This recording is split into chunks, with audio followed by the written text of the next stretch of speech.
kebijakan bobrok, kita masih banyak kawan-kawan yang berapresiasi, yang mau melibatkan diri dalam pembentukan diskusi-diskusi tematis yang bagian dari upaya menyadarkan diri kita bersama kayak gitu loh, bahwa situasi Indonesia hari ini itu memang lagi kacau-kacaunya gitu loh. Yang sebenarnya ini bukannya nggak jadi prediksinya kita, yang sebenarnya ini kita udah ketahui sebelum bahkan Prabowo terpilih gitu. Ketakutan sampai ada narasi bahwa ada wacana dari kita bersama masyarakat sipil untuk menolak Prabowo menjadi yang penting, bukan Prabowo juga sebenarnya itu adalah bagian dari pemahaman kita bersama ini bakalan terjadi gitu. Nah, aku masuk ke diskusi diskusi soal RUU Polri ini. Kenapa akhirnya jadi penting dia kayak yang disampaikan oleh moderator tadi nggak bisa dilepaskan dari semua lembaga keamanan itu tadi. Penegak keamanan ada TNI, kejaksaan, dan juga termasuk produk hukum KUHP, karena dia adalah bagian integral sebenarnya dari cita-cita reformasi sektor keamanan. Yang mungkin nanti di akhir aku bakal menyimpulkan bahwa dari pasal-pasal yang nanti akan aku sampaikan itu revisi undang-undang Polri ini itu adalah salah satu bagian dari langkah mundur yang sangat jauh, dari reformasi sektor keamanan, terutama reformasi kepolisian. Kalau tadi yang sudah disampaikan oleh kawan kita LBH kan TNI, yang itu jelas sebenarnya udah panjang diskusi kita mengenai itu dulu. Ada atau tidak undang-undang itu sebenarnya keberadaan TNI selama ini di sektor-sektor sipil itu sudah sangat jelas gitu. Nah, yang pernah aku memberi catatan kepada revisi undang-undang Polri ini sebenarnya ada dua catatan. Yang pertama, kita sama-sama tahu soal bagaimana proses legislasinya. Proses legislasi yang ini juga berlaku di undang-undang yang sebelumnya bobrok gitu loh. Undang-undang Cipta Kerja yang dihasilkan dengan proses legislasi yang terburu-buru, serampangan, ugal-ugalan, mencederai peraturan perundang-undangan yang khusus untuk penyusunan perundang-undangan begitu. Itu juga yang dilakukan terhadap undang-undang TNI yang sebenarnya melalui proses legislasi seperti ini aja itu udah menjadi salah satu alasan kuat kita untuk menolak revisi ini gitu. Intinya kalaupun hasil revisinya itu bagus dalam tanda kutip menurut Prabowo misalnya dalam wawancara dia dengan beberapa jurnalis kemarin, dia meyakinkan bahwa revisi undang-undang TNI yang sampai sekarang belum ada, revisi perubahan undang-undang Polri yang juga bakalan digenjot gitu, dia meyakinkan bahwa tidak ada upaya untuk mengangkangi kewenangannya Polri. Tapi menurut kita, aku pikir itu adalah kebohongan gitu. Ya segala sesuatu yang dilakukan dengan sembunyi-sembunyi ya udah pasti ada unsur kejahatannya di belakang gitu. Kita yakin itu. Jadi kalau istilahnya kita tuh ini barang ini mau kalau sholat wudunya udah salah, udah nggak sah gitu loh sholatnya. Udah nggak sah sholatnya gitu loh. Karena ya sejak awal prosesnya udah nggak beres gitu loh. Jadi nggak mungkin sebenarnya menghasilkan produk hukum yang itu hasilnya baik gitu. Yang itu tadi ya itu yang terus kita bunyikan bahwa tidak ada proses partisipasi yang bermakna di situ dilakukan dengan sembunyi. Bahkan sampai hari ini draft yang digunakan, draft yang mungkin kita sama-sama gunakan juga itu masih draft yang tahun 2024. Padahal kita nggak tahu nih prosesnya sudah ada pembahasan atau belum. Belakangan kan 13 Maret kemarin baru Prabowo menyampaikan bahwa sudah menunjuk perwakilan dari pemerintah untuk pembahasan. Tapi draftnya ya sejauh ini yang kita pakai ya yang ada yang tersedia di DPR ya. Jadi kalau misalnya ada anggapan bahwa terlalu cepat misalnya menginisiasi untuk mengkritisi karena draftnya aja kita belum jelas ya. Enggak gitu. Kita udah pakai draft yang digunakan oleh DPR. Nah itu persoalan pertama, soal substansi yang menurutku itu jadi penting gitu loh, adalah tolak ukur kenapa RUU ini harus ditolak, walaupun nanti harus kita diskusikan lebih panjang apakah penolakannya betul-betul menolak secara keseluruhan atau substansinya kita minta rekomendasi yang lain. Karena memang sejak reformasi salah satu indikator dari bagaimana proses reformasi itu berjalan kan dia bukan hanya reformasi secara kultural kelembagaan ya, tapi proses legislasinya, reformasi legislasinya, artinya memang harus ada yang diperbaharui dalam konteks aturan itu gitu. Termasuk juga misalnya bagian kejahatan yang sekarang udah berkembang, namanya udah 20 tahun, nggak mungkin kepolisian terus menggunakan kewenangan itu. Tapi kewenangan seperti apa yang harusnya diberikan kepada Polri, melihat rekam jejak sejarah dan lain-lain. Nah, kalau aku sendiri memberikan untuk mempermudah ya, karena dibatasi juga waktunya, untuk mempermudah mungkin nggak bakal membahas poin per poin, pasal per pasal, tapi setidaknya ada 3 klaster catatan yang perlu jadi catatan kita bersama gitu. Yang pertama, bagaimana melihat RUU Polri ini adalah bagian dari memperluas kewenangannya Polri, tapi juga mempersempit ruang-ruang sipilnya kita dan berpotensi melanggar hak privasi gitu. Misalnya salah satu pasal yang sebenarnya ini jadi sorotan itu lebih banyak yang berkaitan dengan 3 hal ini tadi, itu ada banyak di pasal 14. Pasal 14 itu kan soal kewenangan semua. Ada yang berbicara soal pembinaan, pengawasan, dan pengamanan ruang cyber. Yang kita tahu sendiri bahwa rekam jejaknya kepolisian masuk ke dalam ruang cyber itu bukan dalam rangka untuk mengamankan hak privasinya kita sebenarnya warga sipil, tapi adalah bagian dari mengkontrol bagaimana upaya-upaya digital yang kita lakukan, yang kawan-kawan lakukan dalam gerakan itu bisa dimasuki oleh kepolisian. Yang sebenarnya lagi-lagi selama ini itu udah dilakukan polisi gitu, tapi lewat RUU ini itu jadi dilegitimasi lagi-lagi. Nah, yang sebenarnya kalau mau bicara soal peran, itulah kenapa akhirnya di reformasi sektor keamanan dulu aktif kawan-kawan 98 itu menyuarakan untuk membedakan antara peran-perannya kepolisian dengan Badan Intelijen Negara, BIN, dan BAIS, karena ruang cyber ya bisanya dimasuki oleh lembaga-lembaga khusus gitu, yang itu bukan kepolisian yang sangat lekat dia dengan kita masyarakat di lapangan. Nah, akhirnya ya kelihatan di sini ini adalah bagian dari kayak mana kepolisian justru bisa mempersempit ruang sipilnya kita gitu. Nah, yang kedua itu ada catatan soal kewenangan Intelkam tentang pengamanan keamanan negara 14, ini di ayat 14 juga gitu. Tapi nggak ada penjelasan yang detail soal keamanan negara. Selama ini kan serampangan kali sifatnya keamanan negara.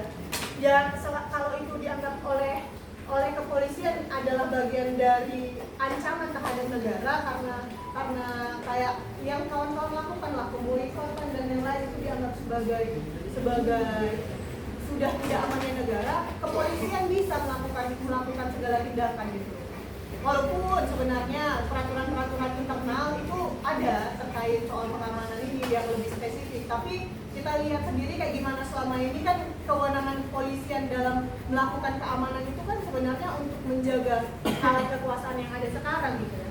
Nah, kemudian yang berikutnya itu di pasal yang sama dengan huruf yang berbeda itu kewenangan melakukan penindakan, pemblokiran atau pemutusan dan upaya pembatasan akses cyber untuk keamanan dalam negeri. Lagi-lagi mengatasnamakan keamanan dalam negeri gitu loh, yang ini sangat-sangat multitafsir, yang sebenarnya harusnya dalam nanti bakalan dibahas kali ya kayak gitu, itu harusnya bakalan jadi pembahasan juga di KUHP, karena harus ada pembatasan mana wewenang Polri supaya tidak berdampak kepada menyempitnya ruang sipilnya kita gitu loh. Yang terjadi sebelumnya di Papua misalnya, yang salah nih pemerintah waktu itu, waktu masyarakat sipil menggugat pemblokiran waktu di Papua, jaringan di sana gitu. Nah, ini yang harus jadi catatan sebenarnya. Itu untuk yang klaster memperluasnya kewenangan dan mempersempit ruang sipil ya. Privasi-privasinya kita tuh dilanggar lah gitu. Nah, sebenarnya kalau melihat secara keseluruhan bisa memang kelihatan ya, sebelum masa Prabowo juga ruang-ruang sipilnya dipersempit gitu. Ruang-ruang untuk penegakan hukum yang lancip ke atas itu dipersempit. Kita yang sendiri kayak gimana kita menolak revisi undang-undang KPK kan, kayak gimana penyempitan ruang-ruangnya ke KPK untuk bisa menyelidiki kasus-kasus korupsi gitu loh. Tapi lembaga-lembaga negara yang dijadikan alat untuk mengamankan kekuasaan itu justru diperkuat gitu. Itulah satu kluster. Nah, kluster berikutnya sebenarnya ini yang selalu digencarkan sama penguasa sekarang kan gitu, bahwa seolah-olah sebenarnya revisi undang-undang, baik itu revisi undang-undang TNI maupun Polri itu sebenarnya dalam rangka untuk memberikan kesejahteraan kepada prajurit-prajuritnya dan juga perwira-perwiranya, yang sebenarnya bohong gitu loh. Ya, yang dapat bagian dari itu kan sebenarnya yang punya jabatan gitu. Ya kalau misalnya kita lihat telisik lebih jauh, pejabat prajurit-prajurit ini misalnya perwira-perwira juga nggak merasa butuh lagi sama revisi undang-undang ini karena memang bukan tujuannya untuk kesejahteraan mereka. Itu misalnya di pasal 16 ya, kalau nggak salah, tidak, pasal 30 soal kaderisasi gitu. Soal kaderisasi itu yang masa pensiun dan lain-lain yang sebenarnya ini kami lihat justru udah diatur dalam peraturan undang-undang lain soal ASN, yang kalau misalnya diatur spesifik di sini justru mengganggu soal meritokrasi ya, kayak gimana supaya yang unsur kaderisasinya harusnya berjalan tapi di sini nggak berjalan gitu. Nah, kluster yang ketiga ini yang sebenarnya yang paling penting, gimana kita mengaitkan revisi RUU Polri ini dengan semua hal-hal yang terjadi, kasus-kasus yang terjadi di kita di lokal gitu. Bahwa memang revisinya itu enggak menyentuh substansi persoalan fundamental yang terjadi, yang kita yang di daerah yang ngerasain gitu. Kayak gimana perlakuan kepolisian yang hari ini jadi pelaku utama pelanggaran HAM dalam banyak sekali kajian-kajian, dalam banyak sekali survei-survei yang dilakukan, dan termasuk kerja-kerjanya advokasi kami misalnya di Kontras yang selama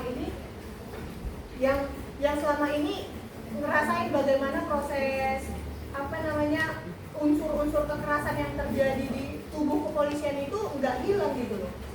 Mulai dari penyelewengan kewenangan, penggunaan kekuatan berlebihan, yang itu semua sebenarnya datanya sangat banyak kita lakukan kayak gitu loh. Dan proses advokasinya juga kita lakukan. Misalnya yang kami lakukan itu dalam proses dalam kasus-kasus penyiksaan yang angkanya sangat tinggi. Di Sumut aja itu setiap tahunnya paling sedikit itu 10 orang yang disiksa, yang dipaksa mengaku dengan kekerasan kayak gitu, yang harusnya itu nggak dilakukan oleh kepolisian yang profesional, karena cita-citanya reformasi jelas menciptakan aktor-aktor keamanan menjadi aktor di sektor keamanan yang bertindak profesional, transparan, dan handal kayak gitu. Itu yang nggak terjadi dalam proses advokasinya. Ini kan unsur pengawasannya nggak ada gitu, unsur pengawasannya nggak ketat. Pelaku-pelaku kekerasan, pelaku-pelaku penyiksaan, pelaku-pelaku penggunaan kekuatan berlebihan, pelaku-pelaku penyelewengan wewenang yang itu banyak sekali di kepolisian, itu langgeng gitu, nggak tersentuh sama sekali karena relasi kuasa, karena unsur kepentingan di situ. Jadi yang disebutkan sama Prabowo udah ada Kompolnas itu nggak betul. Udah ada pun misalnya Kompolnas di situ, dia sifat Kompolnas ini eksternal yang ada di bawah eksekutif gitu. Yang sebenarnya kalau dalam kerangka reformasi sektor keamanan, keberadaan kepolisian langsung di dalam undang-undang itu langsung di bawah presiden itu juga sebenarnya sangat jadi debatable gitu loh. Karena dalam banyak negara-negara demokrasi itu dia ada di bawah kementerian dalam negeri gitu. Enggak, dia langsung di bawah kuasanya presiden karena sangat rentan itu tadi digunakan sebagai alat untuk mempertahankan kekuasaan. Nah, jadi berangkat dari situ sebenarnya justru keresahan kita terjadi. Kalau misalnya ada kawan-kawan di luar yang bilang, iya kawan-kawan mahasiswa karena ngikut-ngikut sama isu nasional aja gitu loh makanya gerak. Enggak, karena kita ngerasain yang di daerah, kita ngerasain langsung kayak gimana perilaku kepolisian di lapangan yang itu nggak ada pengawasannya gitu loh. Jadi unsur pengawasan itu justru yang luput dari revisinya undang-undang Polri ini gitu. Yang menurut hemat kami sebenarnya kalau dia memang mandat kita adalah reformasi, perlu ada reformasi sektor kepolisian. Tapi apa yang direformasi? tawaran bersama sebenarnya memang harus unsur pengawasannya yang dikuatkan gitu. Pengawasan di internal, bukan justru penguatan di kewenangannya, memperluas kewenangan itu. Nah sebenarnya kalau kita mau telisik lebih jauh, kenapa akhirnya ini kok seolah-olah Parno si masyarakat sipil, Parno si TNI itu bakalan masuk ke ruang-ruang sipil, bakalan Parno kalau kepolisian bakalan apa namanya jadi punya wewenang yang sangat luas. Iya, jelas. Keparnoan itu hadir dari rekam historis gitu. Sejak pertama kali kalau kawan-kawan baca, sejak pertama kali kepolisian ini ada, itu kan awalnya sebenarnya sejak zaman kerajaan Majapahit sudah ada. Itulah sebutannya Bayangkara. Dia memang dipakai untuk mengamankan raja gitu, mengamankan raja-raja ini dulu. Nah setelah masuk masa kolonial Belanda, itu kan yang direkrut oleh kolonial Belanda untuk mengamankan harta kekayaannya orang Belanda, elit-elit masa itu, mengamankan manusianya dari penjarahan-penjarahan yang dianggap itu kejahatan oleh Belanda gitu. Nah itu kan kepolisian sebenarnya, sampai akhirnya pasca kemerdekaan kepolisian menjadi satu instansi yang utuh lah, ada di bawah pemerintahan negara Republik Indonesia, yang tugasnya juga begitu masuk di Orde Baru ya mengamankan elit-elit penguasa itu gitu. Nah jadi sebenarnya ketakutan masyarakat sipil itu jelas kenapa punya keinginan besar bahwa instansi kepolisian ini yang sangat kita sayangi dan kita cintai ini, karena dia dekat dan lekat dengan kita, ada butuh apa-apa kita harus lapor polisi, tapi karena udah takut bayar terus, kita jadi gak mau lapor polisi. Nah kita kan harapannya nih instansi ini jadi instansi yang kuat gitu, sesuai dengan mandat reformasi, yang transparan, yang melakukan kerja-kerjanya dengan memanusiakan manusia, tidak menggunakan kekerasan. Nah kultur kekerasan itu yang melekat pasca Orde Baru sebenarnya. Itu yang juga yang kita takuti. Karena masa Orde Baru masuk, itu tadi yang aku lupa.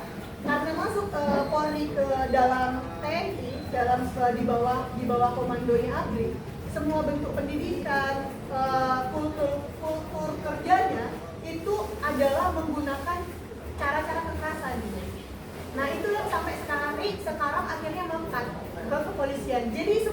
Jadi ya ketakutan itu jelas, ketakutan akan kenapa kepolisian harus dibatasi sejauh ini gitu. Nah yang jadi penting sebenarnya kalau diskusi kita soal berbagai aturan perundang-undangan yang luar biasa banyaknya ini, yang semuanya yang rata-rata proses legislasinya itu bobrok, itu kan sebenarnya udah panjang dan udah banyak lah dilakukan sama kawan-kawan termasuk di sekretariat masing-masing. Yang jadi penting kupikir memang akhirnya bagaimana mengkonsolidasikan diri lagi dan memastikan apa yang sebenarnya harus kita lakukan, terutama kita yang ada di sektor lokal gitu, kita yang jauh dari pusat kebijakan. Apa yang harusnya kita lakukan? Apakah kita terus-terusan berkutat dengan revisi kebijakan-kebijakan yang itu belum urgent, atau kita harus kembali ke lokal untuk menarik diri lagi ke lokal untuk lebih dekat, untuk melihat sebenarnya persoalan kita di lokal apa dan nyari solusinya bersama kayak gitu. Mungkin itu aja dulu dari aku untuk mengambil.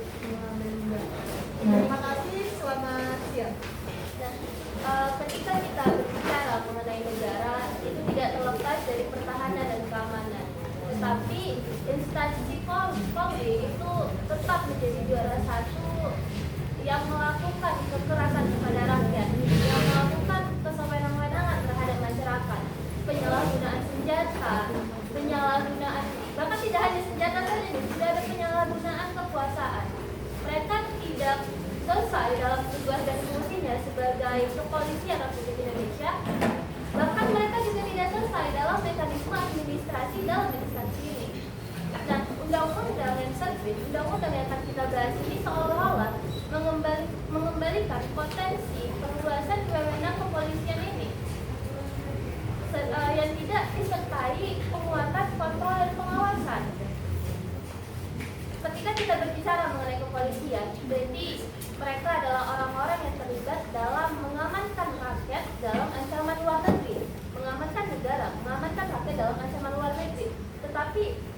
terbitnya undang-undang, beberapa aturan dan kebijakan sekarang seolah-olah membuktikan bahwasanya mereka ingin mengambil alih dalam kontrol internal.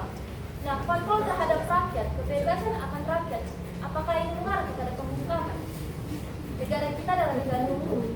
Nah, maka dari itu kita akan membahas mengenai undang-undang dari kitab undang-undang hukum acara pidana yang akan dibawakan oleh Bung Martinus. Silakan. Baik, terima kasih Sarina. Ya, perkenalkan saya Martinus Laturi buat teman-teman karena semoga diskusinya bisa berjalan dengan lancar.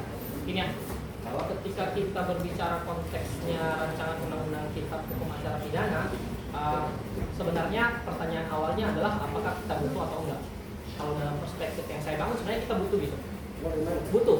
Kenapa? Karena anak-anak hukum lah khususnya pasti tahu ya, perkembangan zaman bidang hukum itu pasti selalu terjadi pada akhirnya hukum acara kita yang terbitnya di tahun 1980-an belum tentu udah bisa mengakomodir segala macam yang ada. Makanya lah banyak terbit peraturan jaksa lah, peraturan Mahkamah Agung itu, surat dari Mahkamah Agung untuk mengisi kekosongan-kekosongan hukum itu. Jadi satu kesimpulan awal yang harusnya bisa kita ambil adalah kita butuh itu, terlebih karena adanya pengesahan terhadap kitab undang-undang hukum pidana. Ada hal-hal yang sebenarnya perlu untuk dilakukan penyesuaian dalam hukum acara kita gitu. Jadi kita butuh gitu. Namun pertanyaan berikutnya yang harus kita tanyakan adalah apakah kemudian substansi yang dimuat dalam rancangan itu sesuai dengan yang apa yang kita butuhkan? Itu pertanyaan lanjutan. Nah, kiranya pertanyaan itu bisa sedikit menjadi pemantik bagi kita untuk meninjau atau melihat ya bagaimana sebenarnya proses pembentukan rancangan KUHP baik secara prosedural ataupun secara substantif gitu katanya. Nah, rancangan KUHP itu kira-kira tahun 2000-an gitu mulai awal untuk dibahas oleh pemerintah gitu. Bisa kita katakan itu sebuah langkah yang progresif sebenarnya teman-teman. Ketika rancangan KUHP juga dibahas sebenarnya itu sebuah tindakan yang progresif yang diambil oleh pemerintah gitu.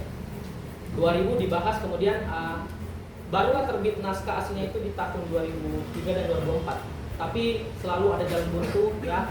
Kita tidak tahu kondisi legislasi pada saat itu dan saya memang terbatas dalam mencari sumber terkait persoalan dalam tahapan pembahasannya bagaimana gitu. Tapi saat itu rancangan undang-undang kitab hukum acara pidana belum masuk ke dalam prolegnas. Jadi tetap ada perubahan terhadap substansinya sampai ke 2007, 2008, 2009 dan pada akhirnya di tahun 2012 akhirnya RKUHP itu masuk ke dalam prolegnas. Harusnya itu angin segar ya teman-teman, karena ketika udah masuk program legislasi nasional gitu, jadi dia akan menjadi salah satu rancangan undang-undang yang diprioritaskan gitu. Nah, namun pembahasan terhadap RKUHP itu pada saat itu dilakukan akhir tahun 2013-2014. Ya, jadi sekitar 200 lebih pasal itu berusaha dikebut oleh DPR dalam 1 bulan. Permasalahan yang terjadi tidak selesai gitu. Yang terjadi apa? RKUHP mandek, RKUHP dibiarkan.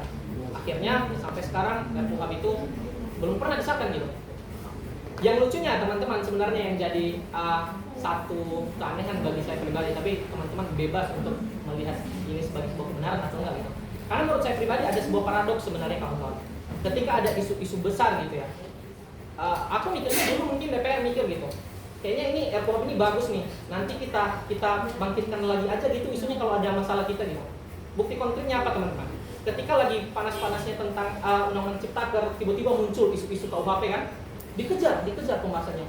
Apa yang terjadi? Kita bergeser lagi isunya ke KUHP gitu. Yang terjadi saat ini apa? Undang-undang TNI ribut, tiba-tiba pemerintah, wow ini RUU Jaksa kita butuh, RUU Polri kita butuh, termasuk RKUHP gitu. Dan ketimbang antara RUU Jaksa dan Polri mungkin RKUHP ini yang sedikit lebih baik lah dalam perspektif aturan ya gitu ya. Ada hal-hal kebaikan sebenarnya yang diatur di dalam gitu. Khususnya dalam proses pembuktian ya, ada salah satu bukti yang berupaya diakomodir itu bukti elektronik yang tentu itu akan mempermudah proses pembuktian kita saat ini. Nah, jadi itu sedikit gambarannya tentang prosedur RKUHP. Semoga waktunya masih cukup ya. Kita coba bahas substansinya sedikit demi sedikit gitu. Dari hasil yang saya baca sebenarnya teman-teman, saya harap diskusi ini nggak hanya berhenti di sini, nanti teman-teman bisa riset gitu ya. Tentunya ada human error di saya ketika melihat pasalnya gitu. Ada 2 problem pokok yang sebenarnya terjadi dalam RKUHP saat ini. Pertama, substansinya tidak menjawab persoalan. Yang kedua, substansinya over interpretation gitu. Jadi pasal-pasal yang dibuat itu membuka potensi interpretasi yang luas gitu. salah satu permasalahan ketika sebuah produk atau sebuah regulasi yang dibentuk oleh pemerintah dan pembentuk undang-undang itu multitafsir, itu akan sering dimanfaatkan untuk melakukan pelanggaran hukum dengan dalil bahwa aturannya demikian kok, aturannya belum ngatur gitu. Jadi itu dua persoalan mendasar yang saya lihat sebenarnya.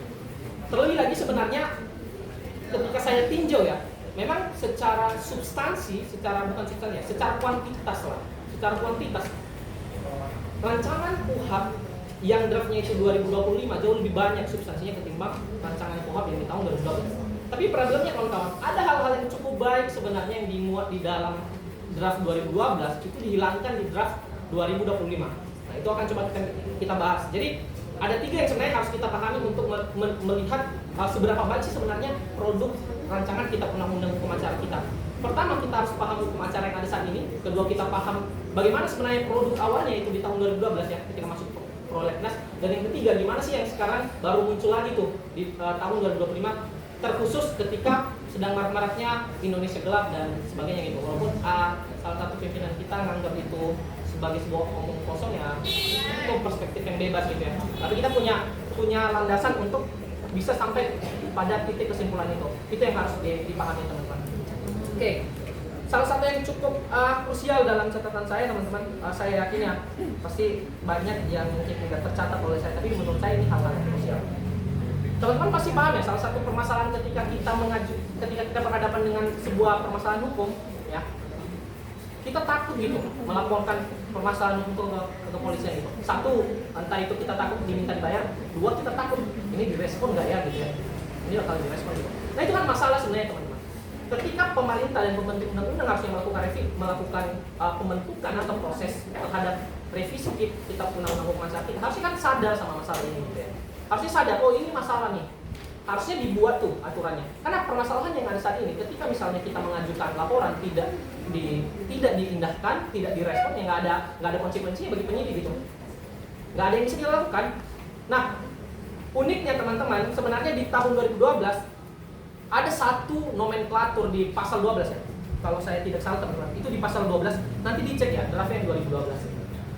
Jadi teman-teman ketika punya persoalan hukum, melapor kepada kepolisian, mereka nggak respon dalam 14 hari, kawan-kawan bisa langsung masuk ke penuntut umum gitu ya, bisa langsung masuk penuntut umum. Nanti penuntut umum akan paksa kepolisian melakukan penyidikan. Dalam hal penyidik ini nggak mau melakukan apa yang dilakukan oleh penuntut umum, apa yang dimintakan oleh penuntut umum, maka pemohon dapat langsung memintakan kepada penuntut umum untuk melakukan pemeriksaan terhadap perkara dan bisa sampai ke tahap penuntutan. Itu cukup progresif kan kawan-kawan? Sangat progresif gitu ya. Bisa memotong jalur setan yang selama ini cukup menyita waktu ketika kita menyelesaikan sebuah persoalan pidana gitu ya. Bisa memotong jalur setan itu gitu. Apa yang terjadi? Yang terjadi dalam draft 2025 yang baru diterbitkan kawan-kawan, ketentuan itu dilepaskan. Memang ada prosedur yang diberikan oleh ada alternatif yang diberikan oleh pembentuk undang-undang. Alternatifnya kalau misalnya kepolisian yang nggak mau mengindahkan apa yang kita mohonkan gitu ya, kita bisa melaporkannya kepada atasannya dan instansi terkait. Tadi kalau saya tidak salah substansi pasalnya bisa dicek di pasal 23 kalau saya tidak salah ya teman-teman. Nanti dibaca gitu pasal RKUHP 2025-nya. Nah, apa problem yang terjadi di situ teman-teman? Ya, proses untuk kita memohonkan agar apa yang kita mintakan itu ditindaklanjuti, tetap tidak ada proses penyimbangnya, kan hanya berada pada satu instansi gitu ya. Pertanyaan berikutnya, kalau misalnya si atasan itu menganggap itu nggak menjadi persoalan, nggak ada proses tindak lanjut akan hal itu gitu, nggak ada. Jadi apa yang dibentuk dalam RKUHP saat ini yang ada bedanya gitu sama pasal-pasal yang diatur dalam KUHP kita yang ada saat ini.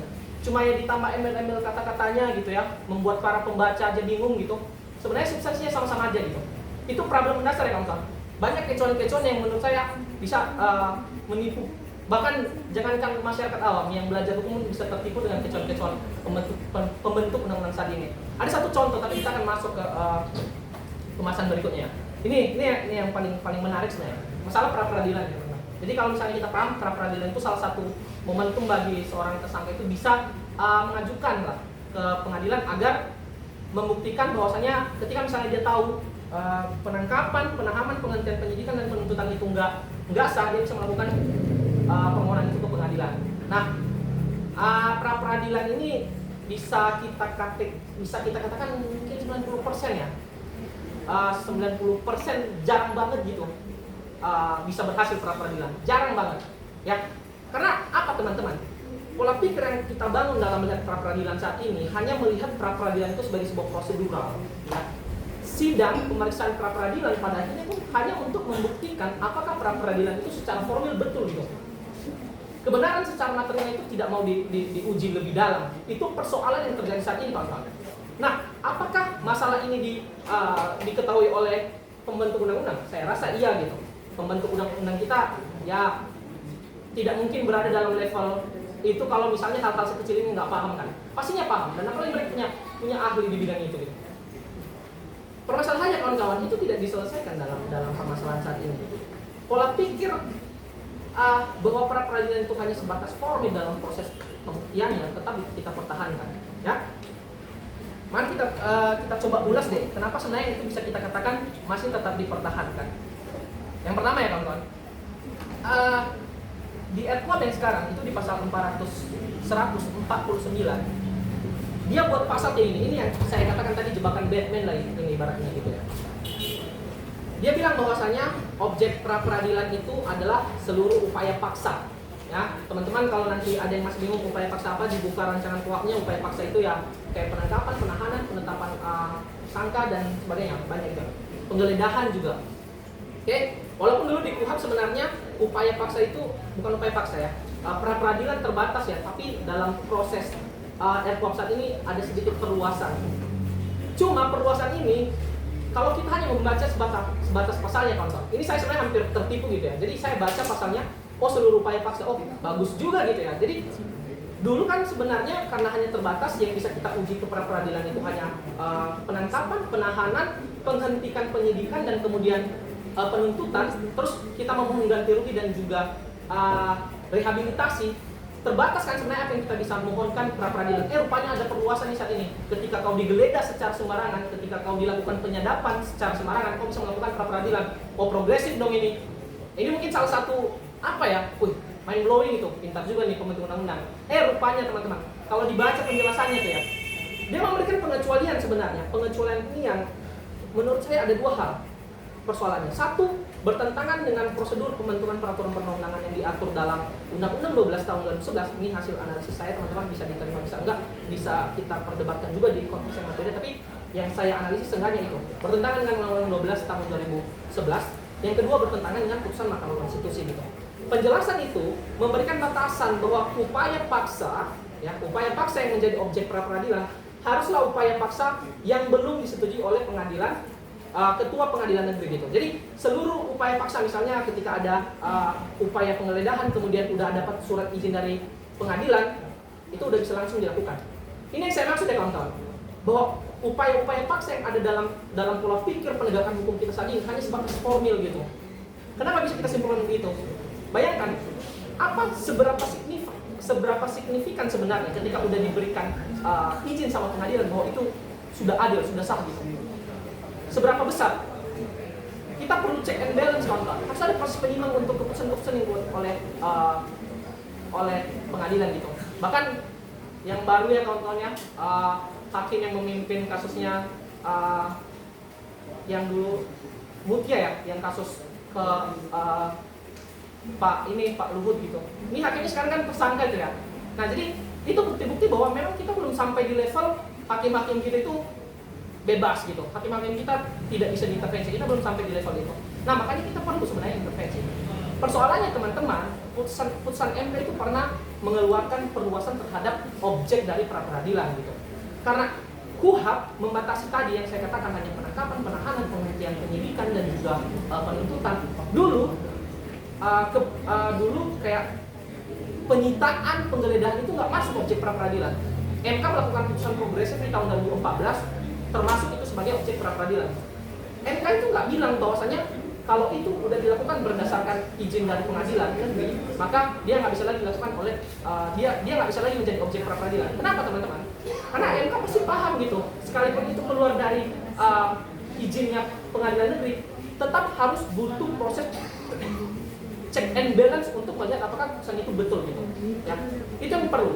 Nah, ini yang saya katakan kawan-kawan, kenapa proses pra peradilan kita masih menggunakan konsep bahwa proses pembuktian pra peradilan kita hanya mau membuktikan formilnya betul atau enggak. Kita nggak mau melihat permasalahan yang lebih sifatnya substansial dan material gitu.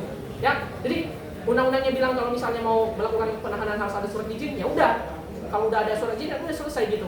Nah, proses terbitnya surat izin ini kan perlu kita pertanyakan juga sebenarnya. Nah, itu yang nggak mau coba dibedah oleh pembentuk undang-undang kita dalam RKUHP teman-teman. Padahal ya sebenarnya yang menjadi persoalan itu kan gini ya. Satu lagi isu yang cukup harus kita pahami, pra peradilan itu kenapa menjadi sebuah sangat susah ya? Karena kita menganggap bahwa pra peradilan itu awal mulanya itu berawal dari gugatannya korban gitu. Makanya konsep yang dianut di pra peradilan mirip-mirip perdata gitu, siapa yang memohon dia yang harus membuktikan, ya. Nah, problemnya ini adalah proses yang sebenarnya sama udah dikatakan oleh pembicara sebelumnya.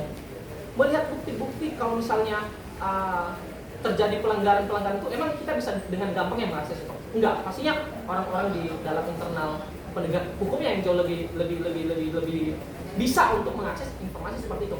Nah, harusnya nih pola pikir yang dibangun di RKUHP ya, jangan hanya para pemohonnya dong, tapi berikan beban pembuktian kepada penegak hukum, baik itu kepolisian atau penuntut umum, untuk membuktikan bahwa penangkapan, penahanan, penghentian penyidikan, penggeledahan, penyitaan, penghentian penuntutan yang mereka lakukan itu dilakukan secara sah.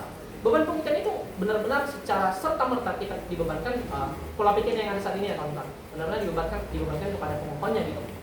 Padahal nih, isu-isu yang lebih menarik sebenarnya kita perlu masukkan ke dalam pra peradilan itu ya, kalau teman-teman baca sarannya ICJR ya, Institute for Criminal Justice Reform, mereka ada banyak beberapa yang sebenarnya 7 kalau nggak salah gitu. Tapi salah satu yang cukup menarik itu kayak misalnya ketika kita memperoleh bukti atau keterangan yang tidak sah gitu. Misal kalian diperhadapkan dalam suatu persidangan, tapi penyidik kemudian punya bukti, ya kalian nggak tahu itu sumber buktinya dari mana gitu. Nah, kalian nggak bisa melakukan proses untuk meminta ke pengadilan, ini buktinya nggak bisa diterima nih gitu. Nah, itu harusnya jauh lebih penting untuk diakomodir ketimbang membatasi dengan limitasi tadi. Kalau diizinkan oleh pengadilan ya udah selesai persoalannya. Salah satu lagi yang lebih menarik itu misalnya penundaan perkara yang tidak ada alasan yang jelas gitu. Itu banyak terjadi kawan-kawan. Jadi kalian berperkara nggak tahu kalian kenapa tiba-tiba ditunda ya tinggal tunggu aja tanggal mainnya. Kalian nggak tahu kapan akan diberikan informasi tersebut. Nah, ini kan proses-proses yang bisa kita ujikan di pra peradilan. Yang kedua, penyelidikan dan penuntutan dilakukan secara tidak sah. Itu jauh lebih penting lagi sebenarnya teman-teman. Ya, karena benar-benar melihat substansi dari proses penegakan hukum yang dilakukan oleh aparat penegak hukum kita gitu. Aku coba singkat-singkat aja kawan-kawan ya. Dan sebenarnya masih banyak isu tapi aku ambil poin-poin pentingnya. Harapannya sih nanti teman-teman bisa baca lagi RKUHP-nya. Banyak mungkin yang bisa ditarik oleh kawan-kawan. Yang kedua, salah satu yang problematik lagi kawan-kawan ya, masalah upaya paksa, khususnya di bagian penangkapan. Ya, di bagian penangkapan di KUHP kita yang sekarang ya itu membatasi penangkapan itu nggak boleh lebih dari 1 hari penangkapan. Tapi RKUHP yang sekarang ini bilang kalau misalnya penangkapan itu bisa lebih dalam 1 hari, tapi tidak ada limitasi 1 hari ini lebih dari 1 hari berapa gitu. Dia cuma bilang dalam keadaan tertentu.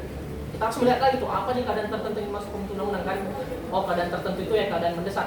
Gimana cara kita melihat makna keadaan tertentu yang dimaksud undang-undang? Kita coba cross check penjelasannya. Teman-teman kalau misalnya kalian baca itu penjelasannya, itu cukup mungkin penjelasan yang cukup aneh yang bisa saya peroleh saat ini, teman-teman.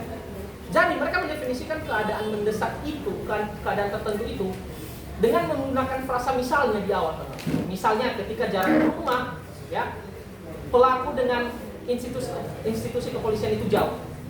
Frasa misalnya mengindikasikan bahwasanya keadaan tertentu itu belum bisa dirijinkan. Apa konsekuensinya? Ya kalian bisa ditangkap berpuluh-puluh hari tanpa batasan yang jelas kawan-kawan. Tapi kalian nggak tahu kan kalian bisa lama gitu. Ya dalil mereka entah misalnya, oh ini kayaknya kami butuh waktu lebih lagi deh karena ada tanda ini, ada tanda ini dan sebagainya. Itu kan nggak ada limitasinya kawan-kawan. Nggak ada limitasinya. Karena mereka menggunakan frasa misalnya. Ini makanya tadi di awal saya bilang salah satu persoalan mendasar RKUHP kita over interpretation gitu. Dia membuka ruang yang besar, membuka ruang yang lebar, ya membuka banyak pintu masuk untuk kita menafsirkan pasal itu berbeda. Membuka pintu masuk bagi aparat-aparat penegak hukum kemudian menyalahgunakan celah itu untuk ya mendegradasi hak kalian gitu. Itu problemnya kawan-kawan. Makanya dalam proses pembentukan peraturan perundang-undangan sebenarnya ya sangat kita hindari sebuah pasal-pasal yang sifatnya multitafsir. Ya, itu terjadi juga di KUHP kawan-kawan pasti menjadi persoalan yang cukup krusial kemarin gitu. Oke, yang karena ini udah makan banyak, tapi nanti teman-teman boleh baca juga masalah penahanan ya. Penahanan itu cukup krusial juga. Cuma yang lebih menarik adalah tentang peran advokat gitu di RKUHP kita saat ini. Jadi kalau kalian baca ya peran advokat di RKUHP itu pasal 33 bilang gini, ketika seorang tersangka sedang dalam proses pemeriksaan, advokat itu nggak boleh mengintervensi. Hanya boleh dia mendengar dan bisa melakukan keberatan ketika dia menganggap pertanyaan dari penyidik itu menekan atau kayak mengarahkan gitu. Tapi apa upaya selain keberatan? Nggak ada, teman-teman. Kenapa ini penting, kawan-kawan? Kenapa ini penting? Hasil pemeriksaan itu akan menjadi bahan yang akan diuji terus nanti di proses pembuktian. BAP dia nanti kan, itu yang akan selalu tanya hakim.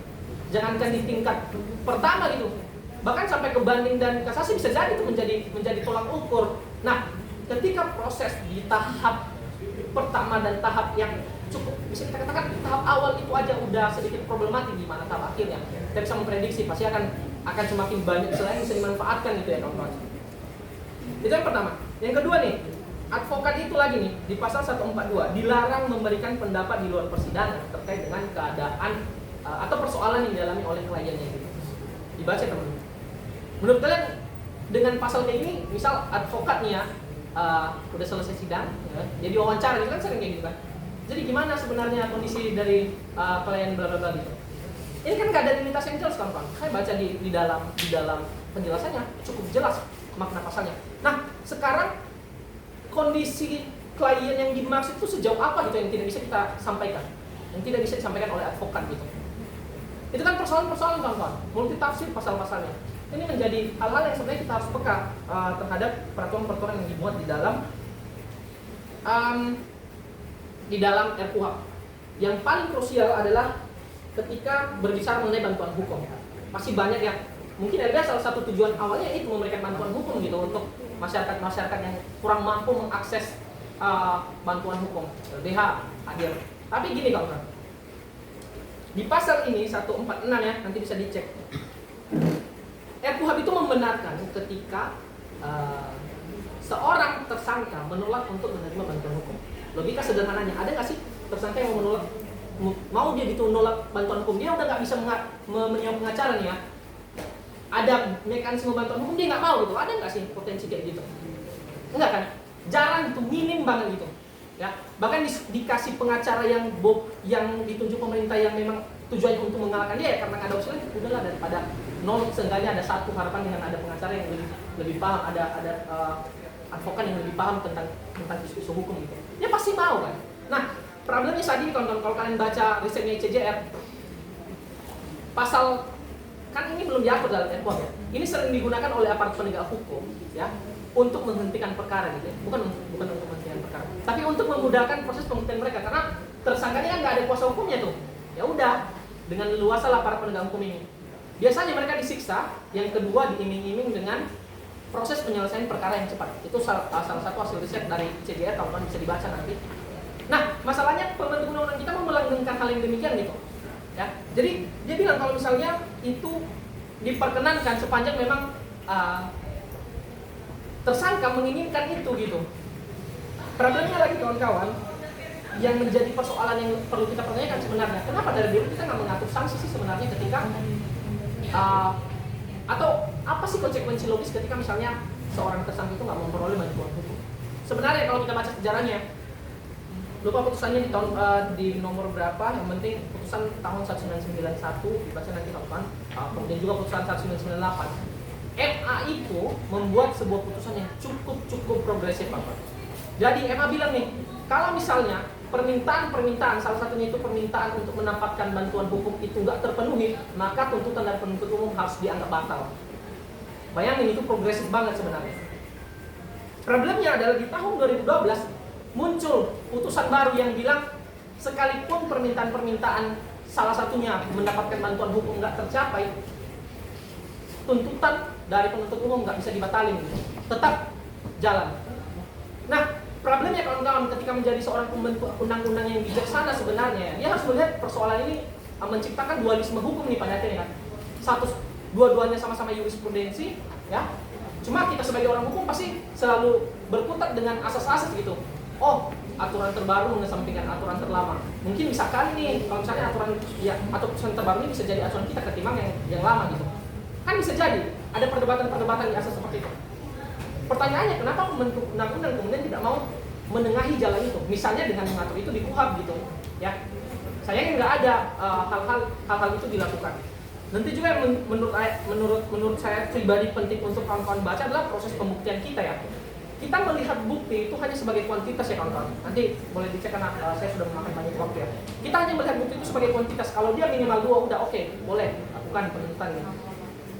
Pertanyaannya, seberapa relevan 2 bukti itu dengan perkara? No, gitu. Nggak sampai ke sana kita mau melihat peraturan itu gitu. Ya, padahal kalau kita lihat negara-negara maju ya, mereka melihat bukti itu ya dari sense gitu, dari mana, gimana keterkaitannya, gimana relevansinya dengan perkara, bukan hanya jumlahnya 2 ya udah bisa. 10 pun buktinya kalau misalnya nggak ada relevansi yang cukup kuat untuk membuat perkara itu menjadi lebih terang, apa gunanya kalau kawan? Itu problem-problem. Nah, pertanyaannya kenapa pembentuk undang-undang kita kemudian tidak mau mengambil jalan itu gitu, tidak mau mengisi kekosongan hukum itu. Makanya sangat wajar lah kemudian pada akhirnya kita cukup skeptis dengan regulasi yang ada saat ini. Tapi sebagaimana yang saya katakan di awal kawan-kawan, kalau saya pribadi ditanya apakah kita butuh rancangan atau apakah kita butuh pembaharuan hukum acara pidana, menurut saya pribadi kita sangat butuh sebenarnya ya. Sepanjang memang substansi yang diatur itu ya menjawab persoalan yang ada saat ini dan konkret gitu ya. Masalahnya ini, pasal yang diatur ini, bukan masalahnya ini yang diatur yang mana gitu ya. Mirip-mirip yang sudah disampaikan di undang-undang sebelumnya kan, mau meningkatkan kesejahteraan aparat gitu ya, tapi aturan yang dikeluarkan apa gitu ya. Kalau mau kesejahteraan aparatnya ya lihat itu aparat berada di garis kemiskinan gitu, kenapa nggak gajinya aja yang dinaikin atau apa dan sebagainya. Kan itu hal-hal yang sebenarnya masih logis untuk dilakukan oleh pembentuk undang-undang dan pemerintah. Tapi kiranya itu bisa menjadi pemantik bagi kawan-kawan. Harapannya tidak berhenti di sini ya, bisa kawan-kawan nanti mengkaji ulang juga ya, yang semester akhir barangkali bisa jadi judul skripsi juga tuh. Oke, itu aja mungkin dariku, boleh kembali moderator. Ya, baik kawan-kawan, kita paham negara kita adalah negara hukum, tetapi ironisnya kecacatan dan kesewenang-wenangan terhadap sektor hukum masa ini itu semakin nyata. Terlebih lagi dari revisi dari KUHP yang semakin menguatkan penilaian kita akan tercederainya prinsip di proses of law. Nah, di sini penting bagi kita tidak hanya sekedar memahami, tidak hanya sekedar membedah, tetapi mengawal bagaimana sebenarnya proses hukum yang terjadi sehingga tercapai adil, transparansi dan akuntabel itu kawan-kawan. Nah, mungkin dari perbincangan kita, diskusi kita pada hari ini dari ketiga narasumber sudah selesai dan akan mungkin ditindaklanjuti dengan tanya jawab. Nah, mungkin ada kawan-kawan di sini yang ingin bertanya kepada ketiga narasumber kita agar bisa langsung dijawab saja. Karena sudah waktu kita sudah dekat dengan waktu konsolidasi kawan-kawan.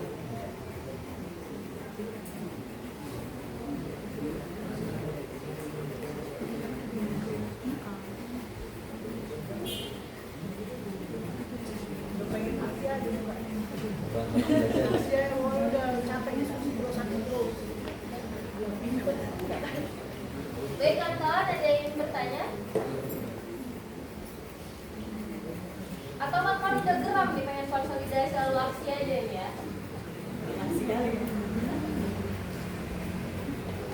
Nah, mungkin tidak ada ya yang ingin bertanya, dan aku mengharapkan diskusi kali ini itu bukan menjadi lambat buat kawan-kawan, tetapi ini adalah roda-roda pergerakan dari suatu gerakan yang akan mau kita mulai nih khususnya di Kota Medan.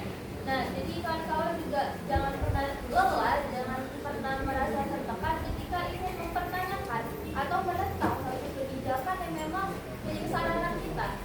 Negara ini milik kita kawan-kawan, bukan hanya pemilik aparat-aparat saja, bukan hanya pemilik dari Presiden Prabowo Subianto dan jajarannya, tetapi negara ini juga milik rakyat-rakyat kita, kaum marginal, kaum buruh, mahasiswa, ibu rumah tangga.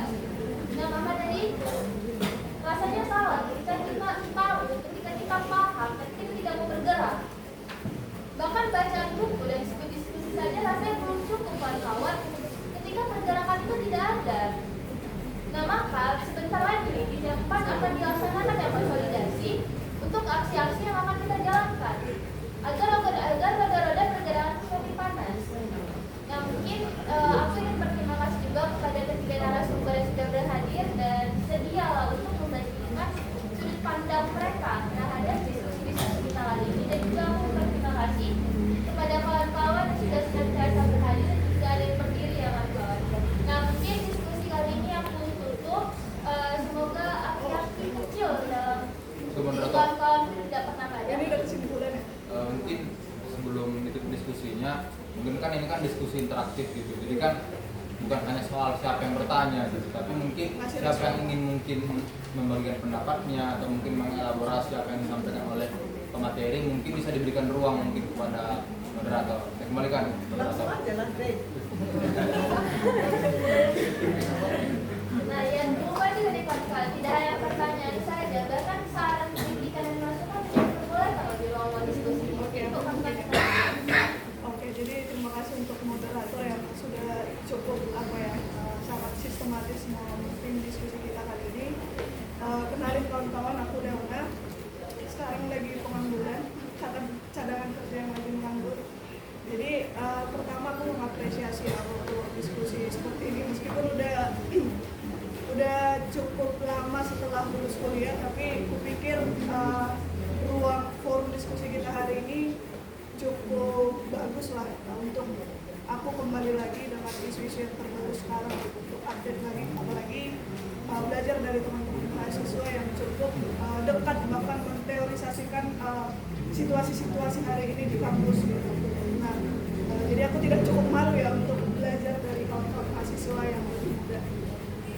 Nah, aku sih tidak punya pertanyaan, tapi lebih menambahkan alasan kenapa kita melihat RUU TNI dan sejajarannya itu RUU yang diciptakan oleh pemerintah kita pada hari ini memang mengancam demokrasi kita hari ini, dan juga untuk menambahkan alasan bahwa sebenarnya dengan adanya RUU TNI itu tidak hanya sekedar mengembalikan fungsi ABRI lagi pada hari ini, tapi memang kalau kita kembali kepada masa lalu, masa Orde Baru gitu, dan kemudian ada masa reformasi untuk meminta supaya TNI dikembalikan ke Barak, tapi situasinya sebenarnya dengan adanya rentetan perubahan undang-undang pun yang tadi dikatakan undang-undang pertahanan itu gitu, yang mengembalikan fungsi-fungsi TNI itu tidak pernah sebenarnya pada realitanya kembali gitu pada aktivitas mereka secara profesionalis untuk mempertahankan keamanan gitu. Tapi pada nyatanya juga mereka tidak pernah berhenti melepaskan sektor-sektor ekonomi dan juga politik kita. Jadi dari masa Orde Baru sampai hari ini itu peran-peran militer di sektor ekonomi dan politik itu tetap sebenarnya. Bahkan dengan adanya RUU TNI ini justru memang makin melegitimasi. Tapi kalau kita lihat itu dari dulu pun peran-peran militer dalam sektor ekonomi dan politik kita itu selalu ada, baik secara institusinya ataupun secara individunya. Nah, kita lihat juga banyak kok bupati mulai dari pemerintahan terkecil ya sampai teratas itu nasional, itu banyak kok peran-peran strategis politiknya oleh militer-militer ini. Nah, apalagi diperlihatkan dengan beberapa kasus bahkan juga yang Urut Sewu, itu pantai Urut Sewu juga memperlihatkan bagaimana juga militer ini mereka memang mendapatkan legitimasi dari negara untuk menjadi aktor-aktor ekonomi gitu. Tidak hanya sebagai alat kekerasan yang digunakan oleh negara, tapi juga mereka muncul sebagai aktor baru dalam sektor ekonomi kita sekarang gitu, dalam menggerakkan ekonomi kita sekarang. Jadi dari kacamata ekonomi politik yang sering kita baca itu, militer juga pada posisinya sebagai aktor yang selalu melakukan akumulasi kapitalis, jadi kapitalis baru mereka ini. Nah, jadi kupikir ini alasan yang cukup besar untuk kita kenapa TNI itu tidak boleh terlibat dalam sektor-sektor ekonomi dan politik gitu, karena mereka posisinya berbeda dengan kita. Kita masyarakat tidak punya senjata, tapi mereka memiliki senjata. Artinya ketika mereka memiliki senjata itu tidak ada ruang yang demokratis. Pada dasarnya kita juga relasinya itu tidak sama lagi, ada relasi kuasa gitu kan. Posisinya mereka dipersenjatai gitu, kemudian kita dengan tanpa kekuatan.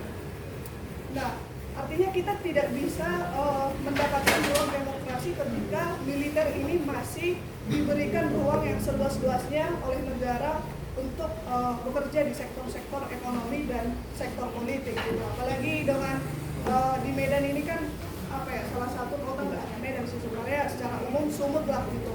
Jadi salah satu provinsi dari 3 provinsi di Indonesia yang memiliki konflik agraria tertinggi gitu di Indonesia.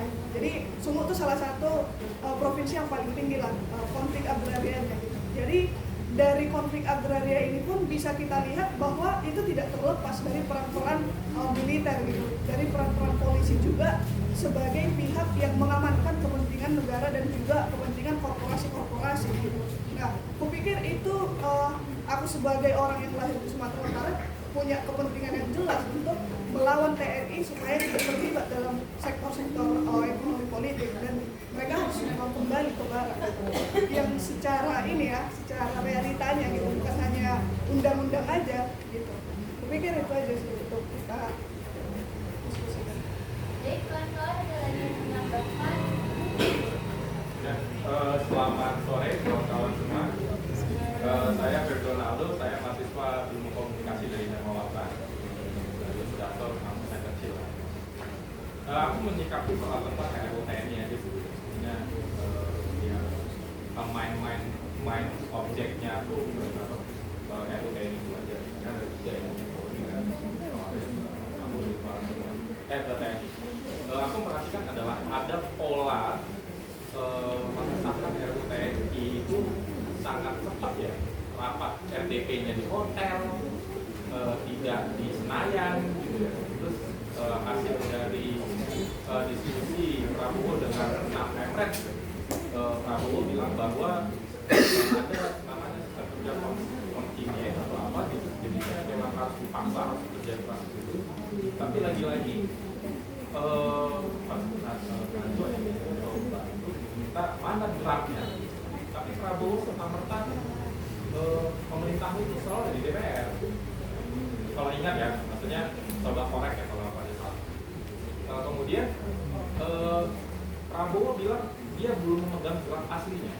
Tapi Prabowo mengetahui bahwa dia hanya sebatas perpanjang masa pensiun. Ada kontradiktif. Dia tidak tahu, tapi dia tahu apa isu di dalam. Let's say ada kita terang bahwa Mas Ampres dengan pengamanan intel dan segala macam, harusnya Prabowo mengetahui apa draft aslinya. Menurut kawan, ini logical thinking gitu. Sekelas presiden tidak ada intel ataupun intel untuk mengawasi pada yang terjadi di masyarakat pada saat ini. Gitu. Tapi kalau aku merasa banyaknya juga keterlibatan media, banyak keterlibatan media yang bekerja sama pemerintah. Akhirnya suara media itu diredam, dan sistem media itu kan komunikasi satu arah ya, yang dia harus menyampaikan hanya satu titik yang tertentu untuk meredam massa ya. Dan akhir dari Pemret, ada 6 Pemret, saya yang heran itu ada IDN News 5 kalau tahu, Mbak siapa? Uni Lubis itu ya, atas itu kan komunikasi apa? Media digital ya. Let's say ada Tempo. Kenapa Tempo tidak diundang? Jadi acara Pemret itu adalah agenda setting. Jadi dalam konteks komunikasi massa ada namanya agenda setting kawan-kawan. Jadi kenapa diundang Najwa Shihab? Kalau Najwa Shihab tidak diundang, pasti acara itu akan di framing masyarakat dalam agenda setting. Jadi untuk mengcounter animo masyarakat terhadap itu, maka diundanglah Najwa Shihab. Ini